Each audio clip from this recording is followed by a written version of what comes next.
Rich, you were supposed to repeat. What's that? They wouldn't let me. Yeah, Dan, he fired me before I had a chance to get on the bench, so I had to watch. Yeah. Trish, what's the key for you guys this week? What do you guys want them to take out of this? Information, and just really understand how hard it's going to be from here on in going forward. It was actually great. We had some of the Detroit Red Wings were around. Michael Rasmussen was here. Ben Sherratt was in. I think it's important for those guys to see what how hard it is and what the grind is. But I know Dan Cleary was in here before. Dan and Nicholas Cronwell do an incredible job with this camp, with player development. I obviously very biased. I think we have the best development staff in the league with what Nick brings, what Clears does, and our sports science, and you name it. These prospects have the opportunity to get everything. But from the training staff, Pete Van Zandt, Russ, to JR and Brady, everything that they do and how they learn, and even see how some of us interact with our former trainers and medical guys, I think is really important. We want to carry ourselves to a high standard. That's kind of how we hold ourselves, and we want these young prospects to see it too, and not take anything for granted, and understand how important everybody is in the Red Wing organization. And I think it was great.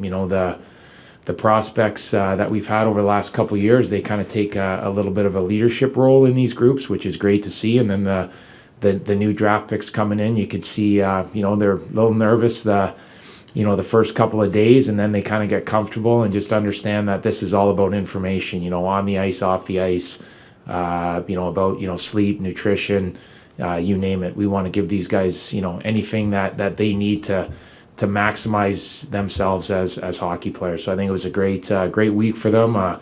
We had all the prospects from obviously last week's draft was able to make it, which is great for them. And I know they're going to be they got a lot of information going forward and get ready to have a big summer. That's the important thing of how important summers are on and off the ice. And I think they're going to slowly understand how important that is going forward with their careers. I know you took very good care of yourself as a player, but is there anything you over here, just nutrition or sleep-wise, that you wish you had known when you were a player? There's so much detail like that nowadays. I wish I had everything that these guys had. It was, from where we were, playing games at Joe Louis Arena, we'll be the first ones to say it. It was a dump, but it was our dump, and we loved it. Walking into that rink, and it was a special feeling, no doubt about it. But these guys, what they have, and everything that they have, even recovery, that the equipment. I got to be honest, I snuck in a couple of recovery stuff in these great massage chairs, incredible. I never leave this place. I can tell you that right now. With the food that they have. Obviously, the workout facility, the rink, you name it, it's incredible. But, we're very fortunate to be able to give these prospects what they got this last week. And there's a lot of them that, ask questions and want more. And, that's what we like, that, they love the game. They appreciate it. They respect it. They ask questions. They want to get better. They do their testing on the ice, off the ice. They care about their results, and that's something that, that means a lot. And, what we're doing right now is just basically saying, what, this is what the test score says right now. You're 17, 18, or 19 years old. This is what we have to work on. And that's a huge advantage. That's stuff that, back in, when we didn't have that, you didn't have that technology of what you needed to work on. So you just you trained, the purpose was to get in the best shape as possible, but not necessarily working on what you need to work on. And now with the testing that we have, we can basically pinpoint every single prospect, and it's different for everybody. Some need to, get more explosive. Some need to get stronger. The upper body strength, the lower body strength, the skating, the agility. We get to be able to go over all this with them, and that's exactly what, Nick and Dan did with those guys. So now, we can talk to trainers back home with where these prospects are going and saying, you know what, he's really good at this. We got to work at this. Here's some ideas to help them get better and stronger at that. So the advantage is incredible, but it's and you love how they just appreciate everything that they're getting, and that makes it worthwhile for all of us. Does your promotion come with a massage chair for your office now? Or? I'm working on that. Yeah. We'll see. Right now, no, but we'll keep working on that for sure. What will be your expanded duties or? You know what? I don't think it'll be. I hope it's not expanded. Geez, I travel enough. For me, I want to, and talking to Steve about it, the opportunity to, sit in last week on free agencies. Obviously the negotiation of contracts and going forward. Entry level deals. I'd love to, sit in on those and learn how to do those. So probably, more of that stuff. But I know what my main role is exactly what it's been since Steve has come here, and that's obviously running the draft. With just an added opportunities to really learn the business side of it, the contracts, sitting in when Stevie's talking to agents, opportunities, stuff like that is something that I'm really looking forward to do. I take a lot of pride in my job right now as director of amateur scouting, and to be added to assistant general manager by Stevie means a lot. I guess he appreciates what we're doing right now, and that means a lot to me. And like I said, it's been 30 years since I've been part of this organization. It's something that I take a ton of pride in. The Detroit Red Wings are one of the most important things in my life. It's been like that for years. You all know that. And I want to be a big part of us, getting back into the playoffs, and then from there being cup contenders to being, cup champions again. And we know how, hard it's going to be. We know the hard work that we have to do, and we're all in this together. And that's obviously the big goal is to become Stanley Cup champions again. And it's going to be hard. It's not going to be easy. It's going to be a grind, but we're all in this together for sure. Chris, when you were playing, did you give any thought to what you would do when you were done? Did this sort of come up in your mind, the possibility?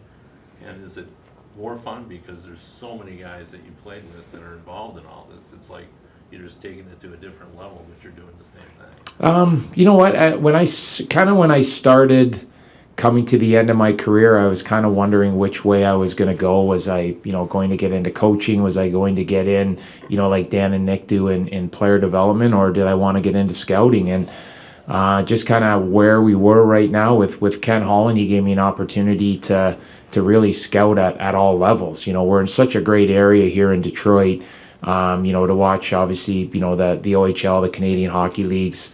Bless you. Thank you. We got college hockey here. Obviously, the development programs right here. I was able to go up and watch Grand Rapids play, and then obviously, come down and watch the Detroit Red Wings play. And I just kind of, really started enjoying that part of it. And as that happened, I kind of started going to more games and enjoying it. And the challenge of trying to find prospects and what I liked in a prospect. And and then obviously when Stevie came in, we had a conversation of, what do you want to do with the Detroit Red Wing organization? And Tyler Wright obviously left with Ken Holland to go to Edmonton, and Stevie offered me the job of director of amateur scouting, and I've been doing that ever since. And it's something that I enjoy. I understand the challenges of it, watching, 17, 18-year-old prospects and trying to project what they're going to be.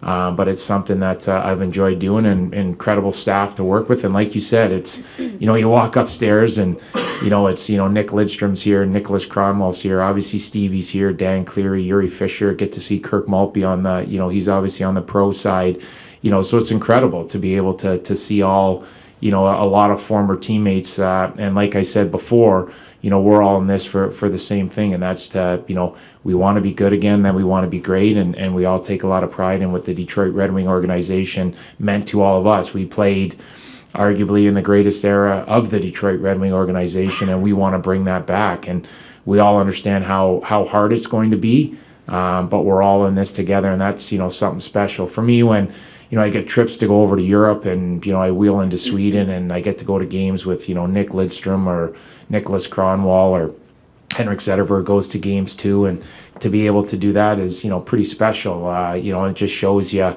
not only were these guys, teammates, but they become, friends for life, and that's something that's special to be able to work with so many great teammates that are now your friends and co-workers, and it makes this job, enjoyable. And sometimes there's long days and long trips, but we're around great people, and we know how much the Red Wings mean to all of us. Kris, I know you've known Carter Mazur for a long time, but what do you make of the strides he's made even since you've drafted him? Great coaching as in youth hockey, I guess is pretty easy how we sum that up, right, Max?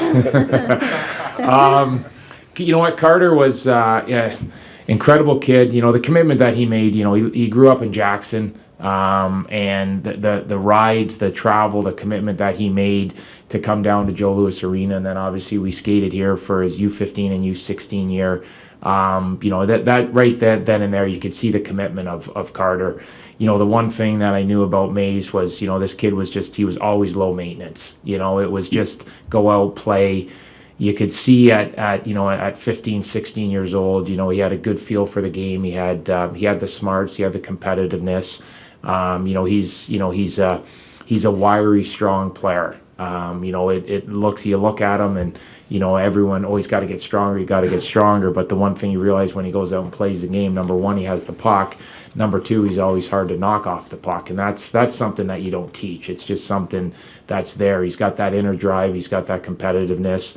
And, Carter was a kid that, always wanted to get better. It was always asking the right questions at practice time, working on a lot of the little things, the puck protection, the wall play, understanding PK, stick placement. He was a lot of fun to be around as a kid, and being able to watch him, he played the Brick tournament's going on right now. I coached him at the Brick at 10 years old, and here we are, watching him where he is right now is it's pretty special to see that, and certainly proud of him. He's a great kid. He's a great young man. He's very passionate towards the game, and watching him develop has been a lot of fun. Hey, Drapes, you kind of alluded to it, but why the front office over the coaching? With your personality, your grinding style, most people could probably see you coaching. Why the front office over the coaching? Just probably the timing. I was coaching my son's team, the O2 Little Caesars team, and you understand if you were going to be a coach, right away it was going to be all in. I understand and I appreciate, how hard these guys work, the hours that they work, and obviously with scouting, I get to make my schedule, and I could kind of duck Ken Holland a little more when I was on the scouting side than on the coaching side. So that's kind of one of the reasons why I kind of went towards that way. With where I was, and I wanted to coach, Little Caesars, the 2002 group, and it just made sense at the time. And then as that was going on, I really enjoyed what I was doing. How much did coaching your son's team, and how much does that help you when you're trying to figure out 17, 18-year-old kids now? Just like how much does that help your mind base on trying to figure out other kids when you're looking at drafts? You know what? I think it helps out a lot. It's amazing at that youth level when you start, watching these young kids. There's a lot of them, when they start getting to about 14, 15, they kind of are the type of player that possibly they could be going forward. And that's, I just kind of go off, working with, coaching the O2s and coaching against the O2s and understanding that age group. But, for me, the players that continue to get better are the players that love the game. That have the passion for the game. So, anytime, we're talking to coaches or trainers or whatever it might be, strength coaches, it's how much do they love the game? How much do they enjoy, training? How much do they enjoy the group training? I think when you start seeing the players that, continue to get better, that's a big part of it. You have to love what you're doing. You have to be passionate, and it's not only about just going to the rink and going on the ice and doing things.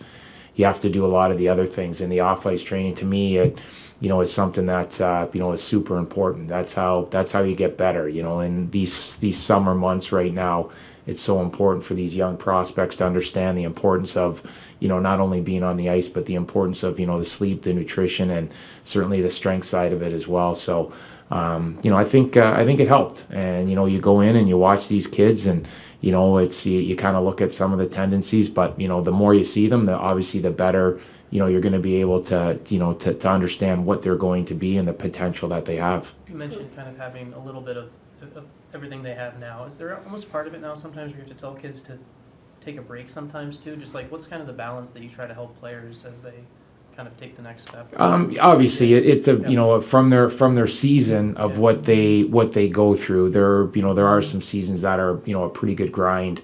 And there are times where you have to back off being on the ice. You take a couple weeks off and then you get going and you get back in the gym and the importance of that. But to me, it's become it's a full-time job. It's just like anything. But they have to understand that sometimes your body does have to rest and recovery is also a big thing. You don't need to be skating every single day, but there's also other things that you can be doing every single day, and that's the importance of us giving them the information of what we feel is going to make them the best prospect and the best player that they can be. So that's what this week's all about. I think it's great that that these prospects take some time off. You have to do that, but just because you're not on the ice doesn't mean you're not doing something, and that's something that they have to realize the importance of the off-ice training. And they do. I think they do see that. They do understand it. And when we go over, a lot of their fitness testing results, I think now it's cut and dry of what you're good at and what you need to improve on, because it's right there for them. And I think that's a huge advantage for them. And then the last one for me, you took a couple kids out of Germany this year, obviously most year. Have you seen, what's kind of the growth you've seen over at the German league as far as a viable spot that you guys are kind of? Well, first of all, the atmosphere in DEL games are absolutely incredible. If anyone feels like going to watch hockey over there, it's unreal. And I think with that, when obviously everyone knows Leon Draisaitl has become, one of the best players in the world, now all of a sudden, these younger German players kind of see, oh, you know what? If Leon can do it, I can do it too. And I think that's something important, when you see that. So going over there, they obviously have some, very good youth programs that have turned into obviously pro leagues as well. So I think the development has been pretty good. Moritz Seider, obviously the opportunity for him to go represent his country at the World Championships, the success that they had, and now these young hockey players, they see that. And that's something that excites a young person, a young player like that loves the game. They're like, you know what? I want to play for my country. I want to play in the Olympics. I want to play in the World Championships. I want to be like Draisaitl, or I want to be like Seider, or I want to be like Stützle. And that's how all of a sudden you start getting a younger generation, attracted to the love of the game, and that's what those guys have done for their country. So it's incredible what they've been able to do. I think That Doucette player put up some impressive numbers last year. Where do you see him as far as his development, where he's going? Yeah, well, he's obviously we signed him, to an NHL contract, so he's gonna come into prospects camp and then to main camp, and he's gonna compete, for a job with the Detroit Red Wings. And if that's not the case, then obviously, go into Grand Rapids. We saw. He's a fit kid. He's strong on his skates. He put up some good numbers and on a very good team, and we really liked his consistency of how he played. You go in and you watch him play. You could see that there was some pro tendencies in his game right now, and with opportunities to continue to improve. So that's something that we saw, and he was. We decided at the time to add him, to the prospect pool, and. Great kid, he's always got a smile on his face. He has a very good work ethic, and just like the rest of our prospects, now he's got to dig in and he's got to earn it. He'll have the opportunity to have a great summer, and we're looking forward to getting him, into the prospect tournament, and then obviously in the main camp and exhibition games as well. You briefly touched on this, but going from being a player now to the assistant general manager and also having your son in the organization, do you ever take a minute to step back and look at the full circle moments you have with this organization? It's, when you see some of my teammates around, like I talked about, I think it's pretty special.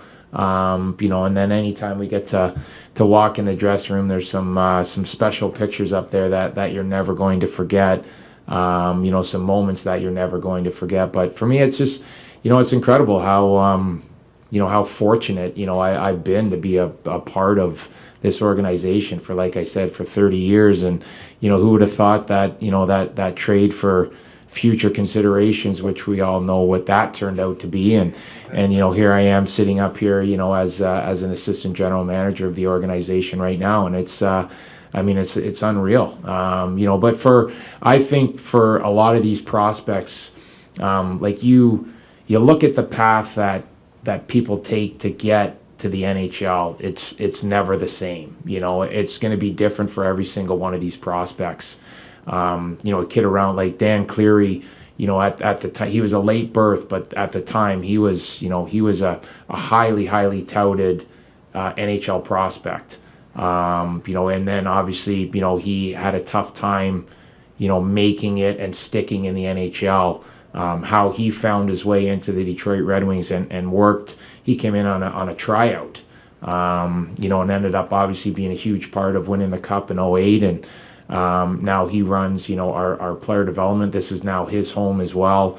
Myself, everyone knows it didn't work out well in Winnipeg, and I got an opportunity with the Detroit Red Wings, and here we are 30 years later. Nicholas Cronwell was drafted as a 155-pound scrawny defenseman, and look what he turned himself into. No one knew what Nick Lidstrom was going to become, and he becomes arguably one of the greatest defensemen and certainly one of the greatest Red Wings of all time. So it's unreal for these prospects to understand that, it's, first of all, it doesn't matter if you're a first-round pick or if you're a seventh-round pick or if you're, an invite, the opportunity is there. And I think that that's a message that, not only can we tell them, we've all lived it. And I think that that's pretty special for these guys to be able to see that, to understand that, yeah, it's going to be hard, but, loving the game and challenge yourself and trying to find ways to make yourself better is going to give you opportunities, to basically fulfill a dream. And that's what a lot of us were able to do in totally different ways. And I think it's a great message for, every single prospect in there that, it's going to be hard, but it's possible. And why do we say that? Because we're sitting here and we lived it. Chris, I think you were assistant to the general manager under Ken, right? Well, I was officially special assistant, and then I asked Ken if we could drop the special, and he's like, yes. So I ended up, so I was assistant to the GM, but, it was more or less because of what I did on the ice compared to what I did in the front office. Ken was he was obviously very gracious with the title, but I wasn't in charge of anything. Really, I just went and watched hockey games and put reports in, and I don't know if anyone read them or whatever it was, and it was so that was kind of the role there. And then obviously when Stevie came in, putting me in charge of the draft and director of amateur scouting and running a staff. And, that's something that was, totally different. It was a great opportunity for me to be around Ken and kind of, learn everything in all areas of the game. Was obviously, special. And I appreciate that, to be able to, walk out of the Detroit Red Wing dressing room into the Detroit Red Wing front office was something that Ken, gave me that opportunity. And that's a big reason why I'm sitting here. The opportunity to be with him, car rides with him, talk hockey with him. It's something that, I truly cherished. He was an incredible, he did the same thing. He scouted, as he would like to say, he grinded. He was on the road. He lived on the road. He lived out of a suitcase. And hearing that and understanding how hard, the job is something that I appreciated with, the relationship and friendship that I have with Ken Hall. And he's a big reason why I'm sitting here right now. Now that you have more power, you've talked about so many teammates. When are you bringing Thomas Holmstrom into the fold? I think Homer's pretty comfortable with what he's doing. We'll see him in November over when we're over there playing in Stockholm for the games. Well, maybe we'll offer him a contract, see if he's interested in a job. Yeah. Chris, just for clarification purposes, are you still going to be running the draft as you're learning the business side of hockey ops too, or? Correct. So you're still Yes. director of assistant general manager / director of amateur scouting. Correct. Yes. When and how did Steve formalize this? Let you know the new title was. You know what? I was pretty lucky probably the last 4 or 5 weeks of the season. Stevie wanted to get out and watch some of the prospects. He's like, who should I come and see for obviously the of picking. We had 2 first rounders at the time, and we had a couple trips out west. And then we went over and we were over in Europe together for 12 days for the U18 World Championships. And it's just for me, it was an opportunity just to talk hockey, talk prospects, hear what he has, hear what he thinks. Good communication of who we were watching, the games that we were watching. I think we kind of both enjoyed that part of it. And then he asked me one day after the 18s, if you come down to the office. I was never a big fan of being called down to the office. Okay, I saw the principal way too much in elementary school, so I wasn't sure how the office trip was going to go. I didn't think if, because here I am making a list and putting together a draft list for us, and I wasn't quite sure the way it was going to go. And then we had a great conversation, and that's when he offered the position. And like I said, something pretty special. To be assistant general manager of the Detroit Red Wings, is obviously a big. It's a stepping stone. It's a goal for me. But to earn that trust from Steve Yzerman is something that means a lot. Obviously, he appreciates the hard work and what I've been doing and where we're at and the direction that we're going. And it's just same way. Just going to stay the course. Keep obviously very highly motivated and understanding that there's still so much work to be done.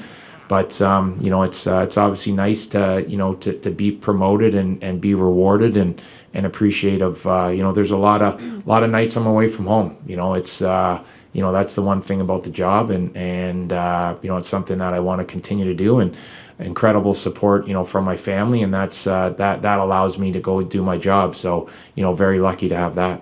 Could you ever see yourself as a GM? Is that part of the reason you want to learn contracts and all that stuff? For sure. I think with the direction of where I'm kind of going with my career, it's something that one day I would love to do. If an organization feels that I'm ready and I've put the time in and they understand that, then we'll see where that goes. But obviously for me, the commitment from the Detroit Red Wings and by the Detroit Red Wings is something that means a lot to me. We've already talked about that of 30 years of being in this organization and really defining my life in sports is something that I'm very proud of, and we'll just see where this goes. But for me, it's about being a Detroit Red Wing. It's about getting back to winning and being. I want the players that are in this dressing room to go through what I went through as a player. And it's something that I've never forgotten. It's something once the season ended and we went into the playoffs, it was just different. It was different around here. The Detroit Red Wing fans are absolutely incredible, but then it goes next level come playoff time, and I want that group in that dressing room to go through what we were able to go through, and then they're going to understand exactly what playoff hockey means in Detroit and in Hockeytown. Kris, when you were a player and you were just sitting in the room before a game or whatever, you looked around, did you ever get the feeling that you and several of your teammates would have such high-end hockey jobs? Did you see that in everyone's future, that not that you were lifers so much, but that you guys really were high-end as far as taking it to the next level? You know what? I don't think I ever really thought of that. When you're playing, that's what you are as a player. I have to be honest. When I retired, I told Ken Holland I had another year in my body, and he's like, "No, you don't. Certainly not here." So that was decision time. I think players think they're going to play forever. That's kind of the mindset that we have. But as the last couple of years kind of started to come, then you kind of it's what we know. It's what I know. It's what I've done my entire life. Being around the game and being in the game of hockey, and I didn't want to do anything else. This is what I wanted to be a part of. So I think for a lot of players that when you look around, from guys that we've played with, like you said, that have gone on to to careers in front offices or scouting or player development, it obviously speaks volumes for the type of individuals that were in that dressing room back in the days, from the early 90s all the way through the 2000s. it's a lot of character, a lot of quality people, a lot of passionate hockey people that are still in the business.